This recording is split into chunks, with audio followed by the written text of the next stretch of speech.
구약에 많은 왕들이 있지만 그 중에서 다윗 왕은 우리가 정말 좋아하고 또 다윗의 스토리는 항상 감동적이죠. 하나님 마음에 합한 왕이었던 다윗입니다. 하지만 다윗은 왕이 되기 전에 또 왕이 된 후에도 많은 어려움, 시련, 위기를 만나고 또 그것을 이겨내야 했습니다. 그에게는 지혜가 필요하였던 것이죠. 뿐만 아니라 다윗에게는 또 지혜로운 사람들이 종종 있어서 다윗을 하나님 앞에 하나님 마음에 합한 사람으로 서도록 도와준 사람들도 많이 있습니다. 다윗이 왕이 되기 전에 600명의 부하들을 거느리고 마온이라고 하는 곳에 거주하고 있었어요.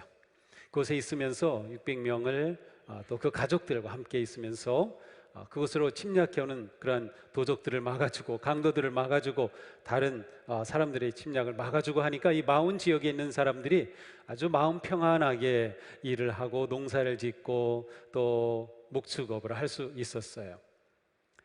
그 중에 나발이라고 하는 아주 엄청난 부자가 있었습니다. 나발이 그 모든 경제를 다 장악하고 있었던 것 같은데 나발도 이렇게 다윗의 도움을 받았던 거죠. 그가 이렇게 농사 또 목축업을 잘 할 수 있었던 것은 다윗이 그 지역을 보호해 줬기 때문이에요. 근데 어느 날 이 나발이 양털을 깎는다고 하는 소식을 다윗이 들었습니다. 양털을 깎는다고 하는 것은 양을 키우면서 젖도 있고 고기로 팔기도 하지만 양털이 굉장히 큰 수입이거든요. 양털을 깎는다는 것은 1년 동안 양을 키운 그 수확을 하는 것과 같아요. 추수하는 거죠. 그 소식을 들은 다윗 왕, 아직은 왕은 아닌 다윗이 나발에게 사람을 보냅니다. 그것은 경제적인 도움을 얻기 위해서였어요. 600명이나 되는 많은 부하들을 이끌고 그들을 먹여야 하고 살려야 하고 그들과 함께 지내야 하니 얼마나 경제적으로 도움이 필요했겠어요. 그래서 이 나발에게 좀 도와주십시오 하고 사람을 보냈는데 나발이 이런지하에 거절합니다. 그러면서 이런 말을 해요. 도대체 다윗이란 자가 누구며 이새의 아들이 누구냐? 이 소식이 다윗에게 전해집니다. 다윗은 분노하게 되죠. 아니, 자기가 어떻게 이렇게 잘 살게 된 건데 하면서 군사 400명을 이끌고 나발을 치러 갑니다. 가다가 200명은 띄워놓고 아주 정예병 200명만 데리고 나발을 향해 가요. 가서 모든 남자들 싹쓸이 하려고 하는 거죠. 그런데 이 소식을 나발의 한 일꾼이 나발의 부인에게 알려줍니다. 아비가일이라고 하는 그러한 여인이었는데요. 큰일 났습니다. 다윗이 그동안 우리를 잘 도와줬는데 우리 주인께서 그만 도움을 거절하였습니다. 다윗이 우리를 치러 옵니다. 아비가일은 이 말을 듣자마자 서두릅니다. 집에 있는 빵 다 가져와, 포도주 다 가져와, 음식 될 만한 것들, 고기를 잡고 그래가지고 급하게 짐을 꾸려가지고 여러 나귀에 싣고 다윗을 향해 출발합니다. 그래서 고기굽이 돌아 아마도 이 나발의 집은 좀 높은 언덕 위에 있었던 것 같아요. 그래서 돌아서 아래쪽에 모퉁이에 오는데 마침 다윗이 200명을 이끌고 오다가 마주칩니다. 마주치자 아비가일은 나귀에서 내려서 땅에 엎드려 다윗에게 머리를 조아리면서 이렇게 말합니다. 죄는 저에게 있습니다. 나의 몹쓸 남편 나발에게 마음을 쓰지 마십시오. 그 사람은 정말 이름 그대로 못된 사람입니다. 나발? 우리말로도 좀 이름이 안 좋죠. 나발. 어리석다는 뜻이에요. 이 선물은 장군님을 따르는 젊은이들에게 주려고 가져온 것입니다. 이 종의 허물을 용서해 주시기 바랍니다. 주님께서 장군님을 이스라엘의 영도자로 세워주실 터인데 공연히 사람을 죽여 마음에 걸리는 일이 없기를 바랍니다. 야, 이 아비가일의 이처럼 지혜로운 말, 지혜로운 행동 앞에 다윗은 마음이 스르르 녹아집니다. 그리고 아비가일에게 평안히 돌아가라 라고 하고 다윗은 돌이켜 갑니다. 나발은 어떻게 됐을까요? 나발은 양털을 깎고 기분이 좋아서 술에 잔뜩 취해서 그날 밤에 자고 다음날 아침 일어났는데, 주인님, 어젯밤에 이런 일이 있었습니다. 그 말을 듣자 나발의 심장이 덜컹하더니 열흘 후에 세상을 떠났어요. 후에 다윗은 이 지혜로운 여인 아비가일을 아내로 맞이하였습니다. 저는 목회하면서 항상 부족하게 느끼는 것이 있습니다. 저에게 뭐가 부족할까요? 지혜가 부족합니다. 저는 좀 더 지혜롭게 말하고 싶고, 지혜롭게 상담하고 싶고, 지혜롭게 목회를 하고 싶습니다. 그래서인지 어떤 일이 있은 후에 내가 그때 지혜롭게 말을 못했네, 내가 좀 더 지혜롭게 행동했어야 하는데, 그런 생각이 떠오르면 마음이 너무나도 힘들고 무거워져서 며칠 동안 제 마음에 그것이 남아있곤 합니다. 아비가일처럼 지혜로우면 좋겠어요. 룻처럼 지혜로우면 좋겠어요. 에스더처럼 지혜로우면 좋겠어요. 우리가 믿음으로 살아갈 때 중요한 것이 지혜입니다. 예수님은 제자들을 파송하시면서 뱀같이 지혜롭고 비둘기같이 순결하라고 말씀하셨어요. 성숙한 믿음, 행동하는 믿음은 지혜와 한 몸입니다. 우리의 믿음이 성숙하고 깊어지고 행동한다고 하는 것은 곧 지혜롭게 산다고 하는 것과 똑같기 때문입니다. 야고보 사도는 말씀합니다. 오늘 시작되는 말씀 함께 읽겠습니다. 여러분 가운데서 지혜 있고 이해력 있는 사람이 누구입니까? 그러한 사람은 착한 행동을 하여 그의 행실을 나타내 보이십시오. 그 일은 지혜에서 오는 온유함으로 행하는 것이어야 할 것입니다. 아멘. 이것은 무슨 말씀이에요? 여러분에게 지혜가 있습니까? 총명이 있습니까? 그렇다면 삶으로 보여주셔야 됩니다. 그렇다면 행동으로 나타내 보이십시오. 착한 행동과 온유함에서 오는 행동으로 그것을 보여주십시오 라고 말씀하는 겁니다. 지혜는 우리가 얼마나 지식이 많은지, 대학을 나왔는지, 그것하고는 상관이 없습니다. 지혜는 지식이나 정보가 아니라 일상의 삶에서 드러나는 슬기로움입니다. 일상의 삶 속에서. 그러므로 지혜는 성품과 아주 깊이 관계되어 있어요. 지혜와 성품이 밀접하게 연결되어 있습니다. 사람은 지식만 많아 가지고서는 교만해질 뿐입니다.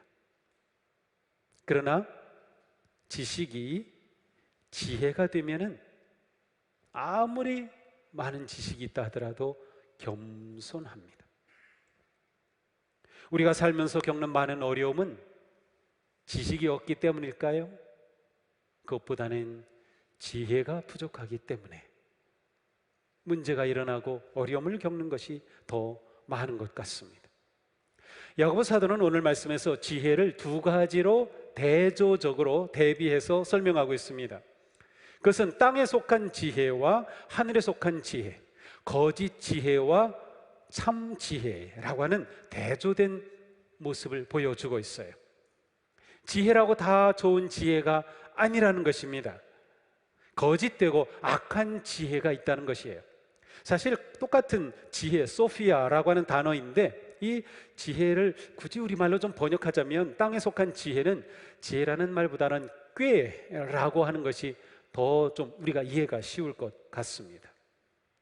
거짓 지혜, 이의 실체가 무엇일까요? 자, 14절에 말씀합니다. 함께 읽습니다. 여러분의 마음속에 지독한 시기심과 경쟁심이 있으면 자랑하지 말고 진리를 거슬러 속이지 마십시오. 거짓 지혜, 땅에 속한 지혜는 어떻게 나타납니까? 지독한 시기심입니다. 시기심, 잘 알죠? 남이 잘 되는 것을 질투하고 미워하는 것입니다. 시기심이라고 하는 이 단어는 사실 열정이라는 좋은 뜻이 함께 있어요. 근데 이 열정이 시기심으로 바뀝니다. 그러니까 마태복음 또 누가복음에 보면 셀롯이라는 표현이 있어요. 이것은 뭐랄까요? 이 시기심으로 번역된 이 단어에서 온 거예요. 젤론이라는 데서 온 거예요. 영어로는 zealous, 시기한다. 뭐 하면 zeal 하면 열정, 그런 뜻도 있어요. 좋은 뜻이 있지만 또 이것이 질투심이라고도 말할 수 있는 거예요. 왜 그런가? 자, 시기심은 자기의 자랑, 내 중심적이고 자기 주장이 강한 사람에게 많이 일어납니다. 자기 주장과 자기 사랑이 너무 크다 보니까 다른 사람이 성공하고 잘 되는 것을 미워하게 되는 거예요. 시기심입니다. 이런 사람들이 대체로 세상에서는 잘 되는 편입니다.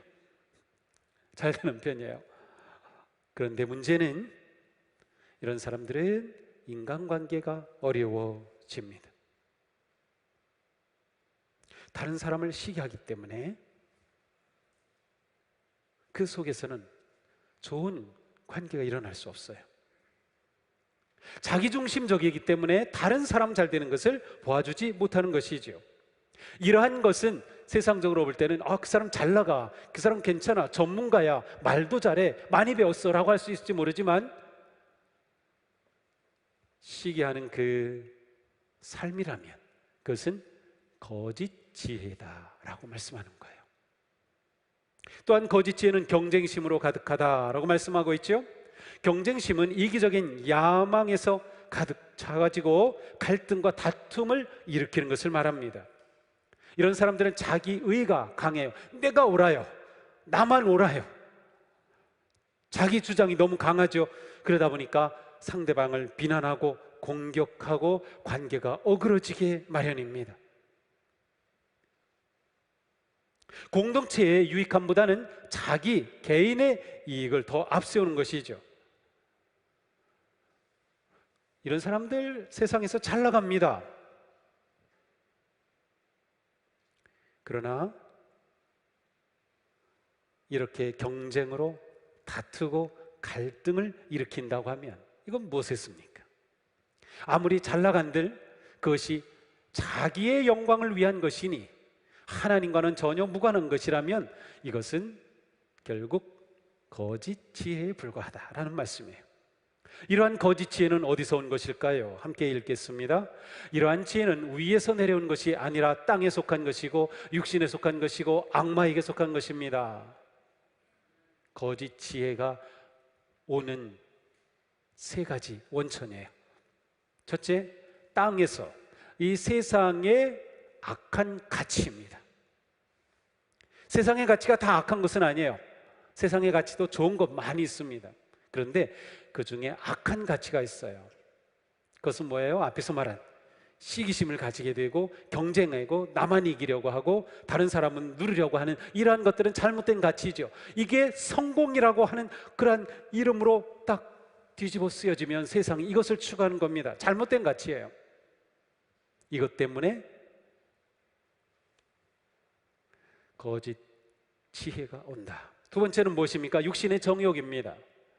자기중심, 이기심, 자기 자랑으로부터 오는 것이죠. 탐욕으로부터 오는 것이에요. 세 번째가 악마에게서 옵니다. 이것은 사탄이 그에게 악한 마음을 줘서 거짓 지혜로 나타나게 되는 것이죠. 이러한 모든 거짓 지혜는 궁극적으로 인간의 타락한 본성과 연결되어 있습니다. 겉으로는 좋아 보이고 겉으로는 잘난 것 같은데 실상은 거짓된 것이다. 야고보 사도는 이러한 시기심과 경쟁심이 있는 곳에는 혼란과 온갖 악한 행위가 있다고 말씀합니다. 거짓 지혜의 마지막 결과는 무엇입니까? 혼란과 악한 행위로 오는 그러한 죄악된 것들입니다. 자, 야고보 사도는 이렇게 거짓 지혜에서 오는 것들을 분명하게 보여줍니다. 자, 그 반대는 무엇이죠? 참된 지혜, 위에서 오는 지혜죠. 이렇게 땅에서 오는 지혜를 먼저 말씀한 이유는 이게 땅에서 오는 지혜다라는 걸 딱 그림을 보여주면 대조적으로 하늘에서 오는 지혜, 참된 지혜의 모습이 더 잘 드러납니다. 그래서 이렇게 보여주지요. 그리고 우리가 우리 스스로 어떠한 모습인지를 보도록 해주는 것이죠. 자, 위에서부터 오는 지혜, 위에서부터 온다 하는 것은 하늘에서 오는 거죠. 하나님께서 주시는 지혜, 성령님으로부터 얻는 지혜를 말합니다. 구체적으로 그 지혜는 어떠한 것일까요? 고맙게도 야고보 사도는 아주 쉽게 구체적으로 설명해 주고 있어요. 첫째, 하늘에서 오는 지혜는 순결합니다. 17절에 보니까 위에서 오는 지혜는 우선 순결하고 라고 되어 있어요. 우선 첫 번째로는 순결이다. 순결하다는 것은 무엇입니까? 오염되지 않고 순수하고 진실하다라는 거죠. 사도 요한은 예수님에 관해 말씀하시면서 요한일서에서 예수님을 깨끗하신 예수님이라는 표현을 썼어요. 깨끗하다, 이 단어가 바로 오늘의 순결하다 똑같은 단어입니다. 그러므로 여기서 순결이라는 것은 예수님의 성품이기도 합니다. 우리의 믿음이 진실하다면 우리의 삶에 순결한 모습이 나와야 한다는 거예요. 진실해야 한다는 것이에요. 이게 진짜 지혜입니다. 우리의 삶에 거짓이 없어야 하고요, 거짓말을 하지 않고요, 남을 속이지 않는 것입니다. 그리고 남을 이용하려고 하지 않는 것이죠. 순결한 지혜로 사는 사람은 겉과 속이 같아요. 순수하니까, 진실하니까 겉과 속이 같아요. 깨끗한 삶을 살기 때문에 이 사람은 다른 사람과 신뢰와 존경의 마음으로 인간관계를 맺어갑니다. 지혜서로 불리는 잠언에 이렇게 말씀하죠. 흠없이 살면 앞길이 평안하다. 순결한 지혜로 살면 앞길이 평안하다. 왜 그렇습니까? 성결한 지혜, 진실되게 사는 사람은 마음이 평안할 수밖에 없어요. 누가 마음이 불안하고 무겁죠? 죄 지은 사람, 들킬까봐 겁나는 사람, 잘못한 사람, 마음이 무겁고 불안할 수밖에 없어요. 그런데 진실하여서 감춘 것이 없고 그냥 다 드러나도 편한데 얼마나 그 인생은 평안할까요? 순결한 인생, 순결한 지혜는 우리를 평안한 삶으로 인도하는 거죠. 자, 두 번째, 하늘에서 온 지혜는 평화를 사랑합니다. 야고보 사도는 이어서 말씀하죠. 다음으로 평화스럽고, 하늘의 지혜로 사는 사람은 평화를 사랑합니다. 평화를 사랑합니다. 평화를 사랑하면 거꾸로 무엇일까요? 갈등을 피합니다. 지혜로운 자는 평화를 갉아먹는 분노를 잘 다스릴 줄 압니다. 잠언에 말씀합니다. 다툼을 멀리하는 것이 자랑스러운 일인데도 어리석은 사람은 누구나 쉽게 다툰다. 어리석은 사람, 지혜가 없는 사람은 너무 잘 다퉈요. 지혜롭지 못한 사람의 모습입니다. 지혜로운 사람은 삶 속에 분노와 다툼이 일어나지 않도록 자신의 삶을 그렇게 잘 다스리는 거예요. 우리에게서 다툼이 일어나지 않으려면 제가 몇 가지를 생각해 봤는데 비교하지 말아야 합니다. 비교하면 내 마음도 힘들어지고 다른 사람도 어려워져요. 상처를 주는 가장 쉬운 방법은 서로 보면서 비교하는 거예요. 마음이 평화롭고 만족스럽다가도 뭐를 딱 보는 순간 비교가 돼요. 그러면 그 감사 순간적으로 사라집니다. 비교하지 마세요. 또 어떤 일이 있을 때 다른 사람에게 책임을 전가하거나 비난하지 마세요. 누군가를 탓하거나 상황을 탓해서 일이 해결될 일은 하나도 없습니다. 탓하는 것은 평화를 멀리하는 행동입니다. 또한 아무리 내가 옳다 하더라도 조급하게 감정적으로 반응하지 말아야 합니다. 그렇게 되면 평화가 깨져요. 잠언에 말씀합니다. 좀처럼 화를 내지 않는 사람이 지혜로운 자이다. 그러나 성미가 급한 사람은 자기의 어리석음을 나타낼 뿐이다. 좀처럼 화를 내지 않는 사람이 지혜롭다. 저 화 잘 내는데 똑똑한 너 이놈하고 하나님께서 제 머리를 지금 막 치시는 것 같아요. 좀처럼 화를 내지 말는 것. 평화를 사랑하고 평화롭게 살고자 하는 것이 지혜로운 것이에요. 지혜롭다. 자, 세 번째, 하늘의 지혜는 사려가 깊습니다. 17절에 친절하고 라고 되어 있는데요, 이 단어는 우리말로 사려 깊고로 번역하면 더 좋았을 뻔했던 단어입니다. 이 뜻은 남을 생각하고 너그러운 마음으로 배려하는 것을 말합니다. 그래서 실제로 영어 성경에서는 사려 깊고라고 번역을 해 놓은 것을 제가 보았어요. 다른 사람의 느낌, 상황, 모든 것에 공감할 줄 알면서 다른 사람의 작은 부분이라도 과소평가하지 않는 그러한 마음에 사려가 깊어요. 다른 사람에 대해 이해하려고 애씁니다. 다른 사람의 마음과 아픔과 감정을 헤아리려고 하는 마음이에요. 이게 지혜로운 겁니다.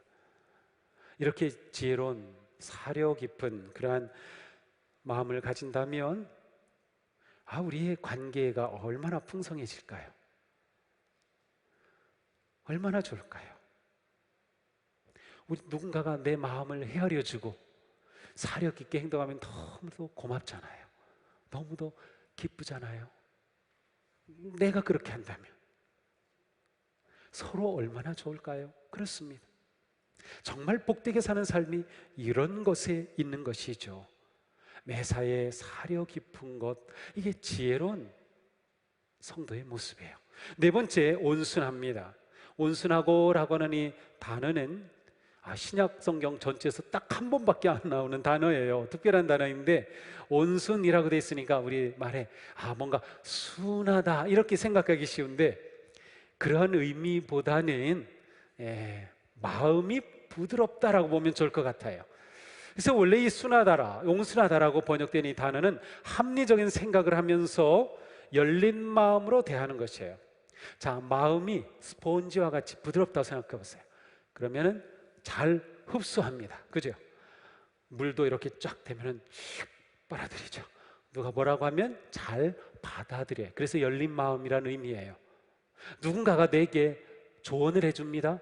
잘 받아들입니다. 설교를 통해 말씀을 듣습니다.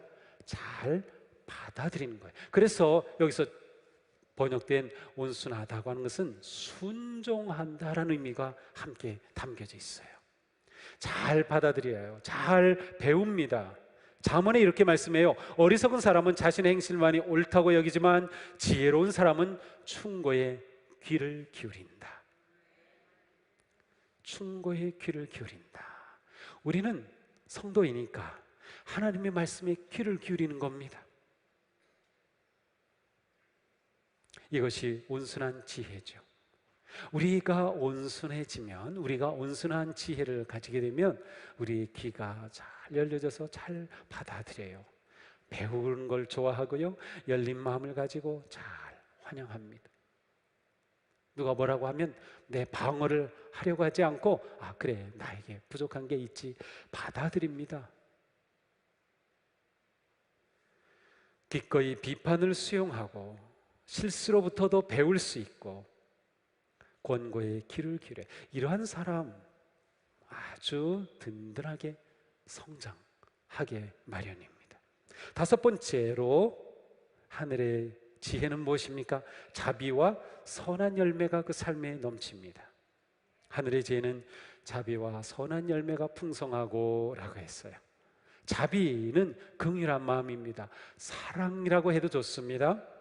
긍휼이라는 것은 무엇입니까? 다른 사람의 실수와 아픔과 고통과 어려움을 내 것으로 받아들이며 그를 도와주는 것이 바로 긍휼함이에요.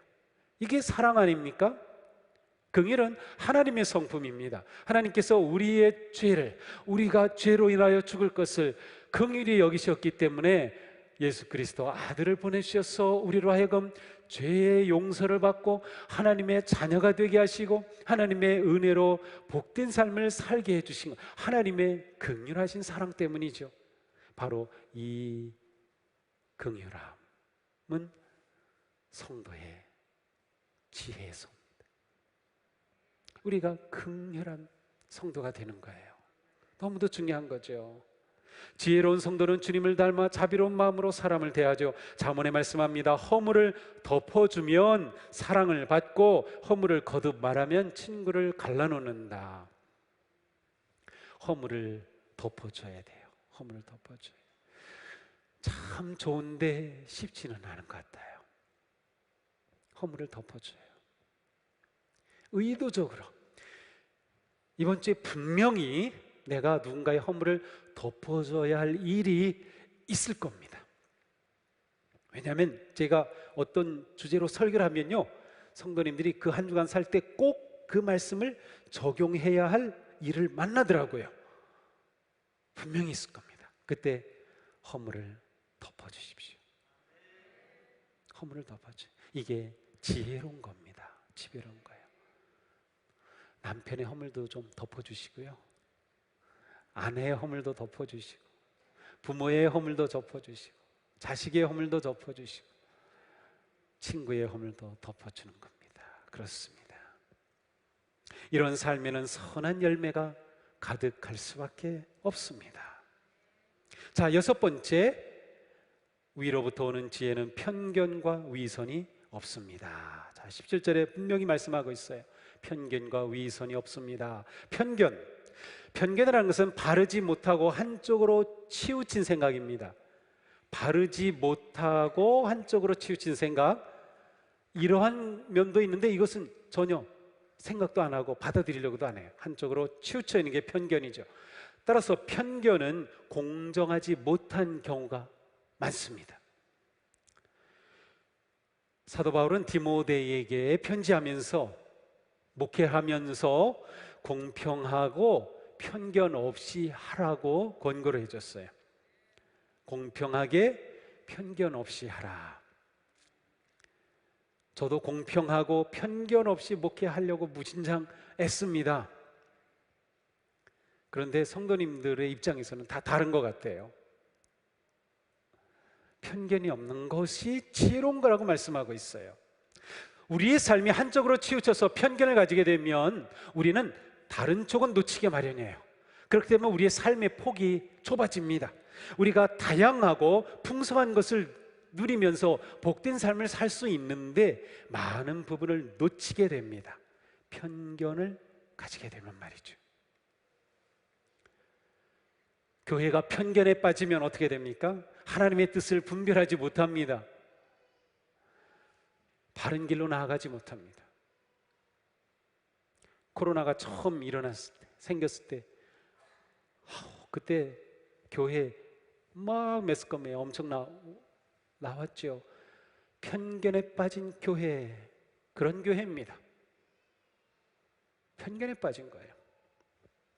위선은 무엇입니까? 겉으로는 착한 체 하지만 속은 안 그런 게 위선이죠. 가면을 쓴 겁니다. 지혜로운 성도는 가면을 쓰지 않습니다. 가면을 쓰지 않아요. 이 세상에서는 누가 지혜롭습니까? 누가 얕다고 할 수 있어요? 가면을 여러 개 가지고 다니면서 이곳에서는 이 가면 쓰고 저곳에서는 이 가면 쓰고, 그러면 세상에서 성공할 수 있어요. 그런데 그것은 거짓 지혜라고 말씀하는 거예요. 우리는 가면을 쓰지 말자, 이것이 지혜롭다고 말씀하는 겁니다. 우리는 살아가면서 또 우리 믿음의 교제 속에서 내가 완전한 척 할 필요 없어요. 우리 서로 알잖아요. 서로 완전하지 않은 거 알잖아요. 그렇다면 가면을 쓸 필요 없어요. 중요한 거는 내가 가면을 완전히 내려놓고 믿음의 교제를 할 수 있는 친구가 있는 게 중요합니다. 물론 목사님과 그런 관계라면 더할 나위 없죠. 그렇지만 그게 쉽지는 않을 거예요. 목사님에게 내 모든 거 다 드러낸다는 거 쉬운 건 아니니까. 전도사님에게 드러낸 것도 쉬운 건 아니니까. 하지만 같은 권사님, 집사님, 장로님에게 그렇게 할 수는 있지 않을까요? 누구에게든 그럴 수 있는 그러한 분이 있다면 정말 좋은 겁니다. 가면을 쓰지 않아도 될 관계가 우리 가운데 많아져야 합니다. 위선 버리는 것이죠. 우리가 지혜로운 성도가 된다는 것은 이처럼 편견과 위선을 버리는 겁니다. 하지만 우리는 아무리 노력해도 편견 없이 살 수는 없어요. 그러므로 우리는 계속 노력해야 합니다. 하나님의 말씀으로, 성령님의 능력으로 내 편견을 계속 깨뜨려 가야 합니다. 계속 깨뜨려 가야 돼요. 평생 우리가 해야 할 작업이 아닌가 생각을 합니다. 우리 교회는 어떤 교회가 되어야 하는가? 편견과 위선이 설 곳이 없는 어머니와 같은 교회가 되는 겁니다. 어머니, 그 안에서 우리가 뭘 감출 게 있나요? 그냥 울고 싶을 땐 울어도 되고, 떼쓰고 싶을 땐 떼써도 되고, 뭐를 요구하고 싶을 땐 막 달라고 할 수도 있고 말이죠. 우리가 그러한 교회가 되는 거죠. 자, 우리는 이렇게 하늘의 지혜로 살아간다면 우리의 삶은 정말 향기롭고 아름답고 무엇보다 우리가 행복함이 넘치지 않을까요? 자, 그러면 우리는 어떻게 하늘의 지혜를 얻을 수 있을까요? 지식은 교육을 통해서 얻습니다. 그러나 지식이 지혜가 되는 것은 아닙니다. 지식 자체가 지혜인 것은 아니에요. 그래서 우리는 나의 지식이 지혜가 되도록 해야 합니다. 하나님에 관한 나의 지식이, 말씀을 공부해서 얻은 지식이, 우리가 세상에서 얻는 지식이 우리의 삶의 지혜로 깊어져야 하는 것이죠. 지식은 우리의 이성을 통해서 오는 것이지만 지혜는 우리의 마음과 감동과 경험, 깨달음을 통해서 우리에게 옵니다. 자, 오늘 말씀에서 지혜가 위로부터 오는 지혜, 참 지혜, 좋은 지혜라고 했어요. 위로부터 온다는 것은 무엇을 말합니까? 이 지혜는 하나님의 선물이라는 뜻입니다. 그렇습니다. 우리는 하나님께서 주시는 지혜의 선물을 잘 받아야 하고 그 선물을 받기 위해 힘써야 합니다. 자, 잠언에 이렇게 말씀해요. 함께 읽어볼까요? 지혜에 내 귀를 기울이고 명철에 내 마음을 두어라. 슬기를 외쳐 부르고 명철을 얻으려고 소리를 높여라. 은을 구하고 구하듯 그것을 구하고 보화를 찾듯 그것을 찾아라. 그렇게 하면 너는 주님을 경외하는 길을 깨달을 것이며 하나님을 아는 지식을 터득할 것이다. 주님께서 지혜를 주시고 주님께서 친히 지식과 명철을 주시기 때문이다. 아멘. 하나님이 우리에게 지혜를 주신다는 겁니다. 지혜는 하늘에서 오는 지혜, 이 지혜가 진짜 지혜입니다. 우리는 하나님의 말씀을 통해서 이 지혜를 얻게 됩니다. 하나님을 경외하는 것이 지식의 근본이다, 지혜의 근본이라고 하셨어요. 성경은 하늘의 지혜를 우리에게 주시는 하나님의 소중한 말씀입니다. 그러니 우리는 말씀을 가까이 해야 합니다. 말씀을 묵상해야 합니다. 말씀을 사랑해야 합니다. 말씀을 잘 읽어야 합니다. 말씀을 잘 들어야 합니다. 말씀을 잘 먹어야 합니다. 그래서 우리는 하늘의 지혜를 얻는 것이죠. 또한 우리는 기도를 통해서 지혜를 얻습니다. 우리가 야고보서를 처음 시작했을 때 이 말씀 기억하시나요? 함께 읽어봅니다. 여러분 가운데 누구든지 지혜가 부족하거든 아낌없이 주시고 나무라지 않으시는 하나님께 구하십시오. 그러면 받을 것입니다. 아멘. 그렇습니다. 지혜를 구하시나요? 기도할 때마다 하늘의 지혜를 구하십시오. 성경에 약속해 주신 놀라운 말씀입니다. 그렇다면 우리는 기도하는 겁니다. 하나님, 저에게 지혜를 주세요. 제 자녀 교육하는데 너무 어렵습니다. 제 가족과의 관계 너무 어렵습니다. 제 사업하는데 너무 어렵습니다. 제가 이거 어떻게 해야 될지 모르겠습니다. 저에게 하늘의 지혜를 주세요. 우리가 그렇게 지혜를 구하면 하나님께서 우리에게 지혜를 주신다고 말씀해 주셨습니다. 골로새서에 말씀합니다. 그리스도 안에는 모든 지혜와 지식의 보화가 감춰져 있습니다. 자, 그리스도 안에 모든 지혜의 보화가 감춰져 있어요. 그러므로 우리가 말씀을 통해 그리스도의 지혜를 깨닫게 되고요, 기도를 통해 그리스도와 깊은 관계를 누림으로 지혜를 얻게 되는 거예요. 말씀과 기도가 지혜를 얻는 길이 되는 이유가 여기에 있습니다. 말씀과 기도 놓치지 마시는, 이 말씀과 기도를 통해 주님 주시는 놀라운 지혜가 넘치기를 축복합니다. 하늘의 지혜로 사는 삶의 열매는 의롭고 평화로운 삶입니다. 야고보 사도는 지혜를 말씀하며 결론을 이렇게 말씀해요. 함께 읽습니다. 정의의 열매는 평화를 이루는 사람들이 평화를 위하여 그 씨를 뿌려 거두어들이는 열매입니다. 아멘. 자, 지혜로운 삶의 큰 열매를 이렇게 둘로 뭉뚱그려서 설명합니다. 정의와 평화입니다. 지혜로운 삶이 주는 놀라운 열매입니다. 평화, 이것은 우리의 삶의 전부입니다. 하나님과 화평한 것, 그리스도의 십자가의 은혜죠. 또한 이 은혜를 입은 우리는 서로 화평해야죠. 하나님을 사랑하고 이웃을 사랑하는 것, 여기에 담겨 있어요. 평화. 정의는 무엇입니까? 하나님의 뜻대로 살아가는 겁니다. 하나님의 말씀대로 우리가 살아가는 것, 그것이 신앙생활의 전부입니다. 우리가 지혜로운 성도가 된다는 것은 정의와 평화의 열매를 거두는 삶을 사는 거죠. 이러한 삶 살고 싶지 않으세요? 이미 살고 계시다고요? 네, 그렇죠. 네, 이러한 삶 끝까지 승리하기를 축복합니다. 주님의 말씀과 인도하심에 늘 순종하며 하늘의 지혜로 우리 삶에, 우리 교회에 정의와 평화가 가득하기를, 그래서 온 땅에 정의와 평화가 흘러넘치는 복된 새날이 오기를 축복합니다. 잠언의 말씀으로 오늘 마치려고 합니다. 함께 크게 읽어보겠습니다. 지혜가 으뜸이니 지혜를 얻어라. 아멘. 기도합시다.